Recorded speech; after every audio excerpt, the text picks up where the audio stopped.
من پرسیار لە بەڕێز سیروان محەممەد دەکەم کە سەرۆکی دەستەی ئامارە لە سلێمانی و ڕاستەوخۆ لەگەڵمانە بێت. بەڕێز سیروان ئێوارەت باش سڵاو لەبێ پێم بڵێ یەکسەر لەوە دەست پێەکەین ئایا ئەم ئاستی هەڵاوسانە یاخود ئەم ڕێژەیە ڕێژەیەکی باشە یاخود خراپە یاخود بمێنێتەوە و جێگیر بکرێت؟ بەڵێ زۆر سپاس.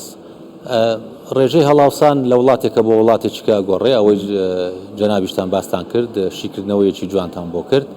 ئێمە لە ناوچەیەکین لە هەرێمێکین کە سەر بە عێراقە. عێراق ڕێژەی دینار بەرامبەر دۆلاری دیاری کردووە و کۆنتترۆڵی هاوردە و هەناردەشی کردووە تا حەدێکی زۆر و مامەڵەیەکی بازرگانی ئەتوانم بڵێم هەیە لە نێوان مام ناوەندە لە نێوان هەرێمی کوردستان و عێراقدا. ئەوەی لە هەرێمی کوردستان کە ئێستا ماگانە ئێمە وردبینی ڕێژەی هەڵاوسان و نرخەکانەکەین لە هەرێمی کوردستان ئەوە چەند ساڵە لە 2010ەوە بەسەرەوە ئێمە ئەو وردبینی و بەدواداچوونی ئەم بابەتەمان کردووە. بۆمان دەرکەوتووە کە ڕێژەی هەڵاوسان لە هەرێمی کوردستان زیاتر پابەندە یان بەندە بە ئەو مامەڵە بازرگانیانەی کە ئەکرێ لە نێوان عێراق و هەرێمی کوردستانیان لەگەڵ خاڵە سنووریەکان ئەمە پێشەوەی قەیرانی ئابووری و قەیرانی کۆڕۆنا و ئینجا شەڕی ئۆکرانیا دروست بێ. ئێستا لە دوای گۆڕینی نرخی دۆلار و دینار لە مانگی 12 ساڵی 2020ەوە ڕێژەی هەڵاوسان تۆزە لە هەرێمی کوردستان و عێراق بەرز بۆ دوای ئەوەی کە لە داکشان بوو لە دوای ساڵی 2014ەوە. ڕێژەی 5.9 ساڵانەی کە ئەم مانگە بڵاومان کردەوە بەراورد بە ساڵی ڕابردوو ئەمە ڕێژەیەکی کەمترە بە بەراورد بە وڵاتانی دەوروبەرمان بە دیاریشە هۆیەکەی چییە و ئەوە چە مانگێک کە ئێمە تێبینی شەکەی یعنی ئەو ڕێژەی گۆڕانکاریانەی کە ڕووە یان بە نزمبوونەوە یان بە بەرزبوونەوە ڕێژەیەکی زۆر کەمە و کاریگەری وەرزی هەیە لەسەری بۆ ئەوەی بۆیە لەبەرەوە بینین ئێمە لە هەرێمی کوردستان یان 0.3 ئەبەزێ یان 0.6 بەرزە بێتەوە لە مانگێکە بۆ مانگێکیکە.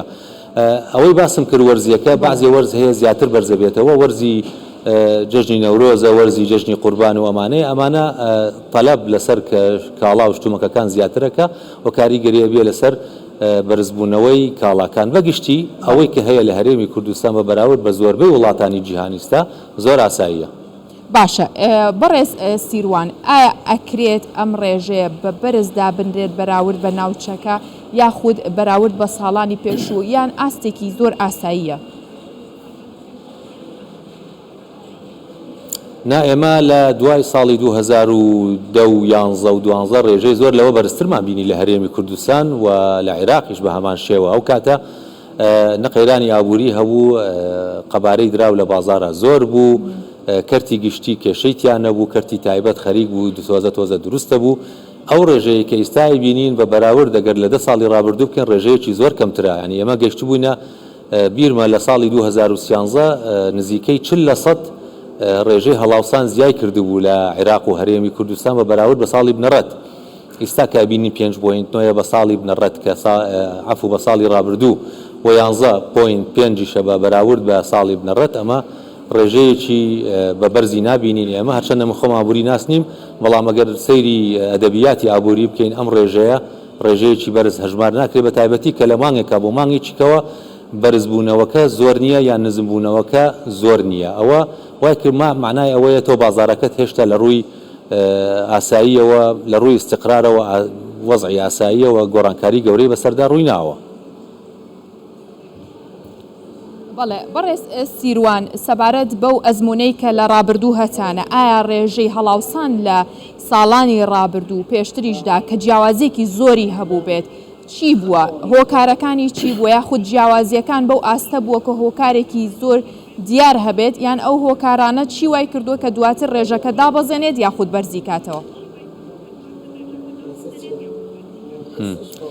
پرسیارێکی جوانە. ئەوە لە ساڵی 2010ەوە هەمومان نەزانین GDP عێراق و هەرێمی کوردستان ساڵانە بەرەو بەرزبوونەوە ئەڕۆی.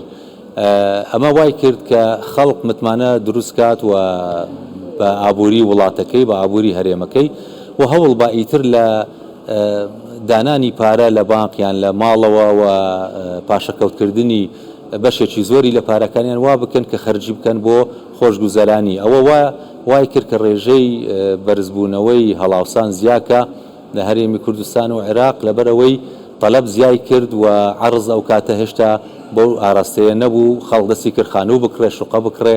ئەمە هەمووی کاریگەری هەبوو لەسەر زیاکردنی ڕێژەی هەڵاوسان لە جیهانیش داوایە خۆی.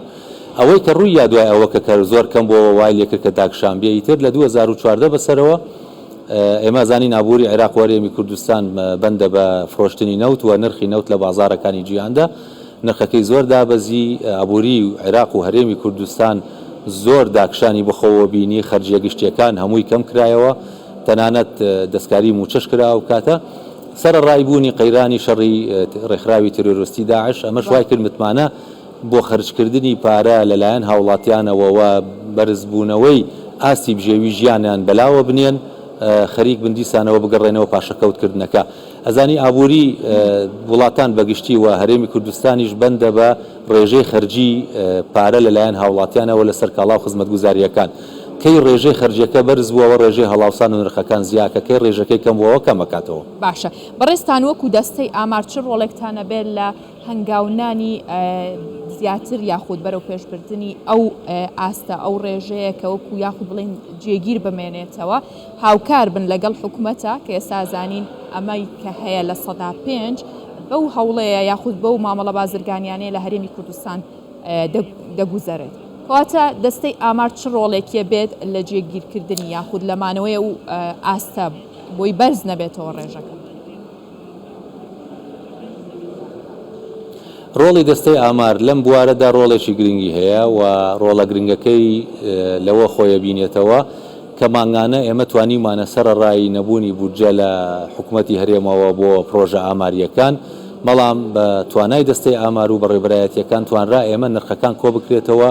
هەوڵێکی زۆرمان ناکە ئەم تەسەلسولە مێژوویە نەپچڕێنین ئێمە سەرڕای و قەیرانانە، واتە ئێمە ئێستا لە ساڵی 2008ەوە لە ناوەڕاستی 2008 تاوەکو ئێستا نەوعە مقیاسێکمان دروست کردووە یان کرایتریایەکمان دروست کردووە بۆ ئەوەی لایەنە پەیوەندیدارەکان و بەتایبەتی وەزارەتی دارایی و ئابووری و ئەنجومەنی وەزیرانیش بە لە هەمان کاتە بزانن ئەو بەرزبوون و نزمبوونەوەی لە چه سێکتەری ڕوویاوە. ئێمە 12 سێکتەرمان هەیە کە وردبینی بۆکەین و دیاریەکەین لە راپۆرتەکانی مانگانەمان.